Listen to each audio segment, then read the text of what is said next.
رفا international college Sheikhupura کے زیر اہتمام سالانہ سیرت النبی کانفرنس مقامی مارکی میں منعقد ہوئی۔ مزید جانتے ہیں ہمارے نمائندہ ملک محمد آصف کی اس رپورٹ میں۔ جس میں پیر سید تحسین شاہ، پرنسپل پروفیسر محمد نعیم، میجر ریٹائر عبدالغفور، سیف الرحمان کیمپس، میجر اعجاز اکرم گجر، پروفیسر حافظ عثمان یونس،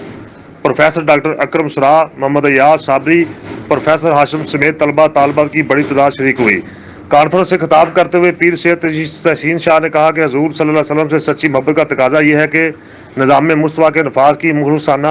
جدوجہد کی جائے، اور حضور اکرم صلی اللہ علیہ وسلم سے محبت کا صحیح حق اسی وقت ادا ہوگا جب ملک میں انقلاب نفاذ نظام مصطفیٰ برپا ہوگا۔ رسول کریم صلی اللہ علیہ وسلم باعث تخلیق کائنات ہیں، اس میں کوئی شک نہیں، کیونکہ خالق کائنات نے خود فرمایا کہ اے نبی، تجھے تخلیق نہ کرتا تو دنیا کو بھی نہ بناتا، لہٰذا ہمیں حضور صلی اللہ علیہ وسلم کی دنیا میں تشریف آوری کی خوشیاں بڑھ چڑھ کر منانی چاہیے۔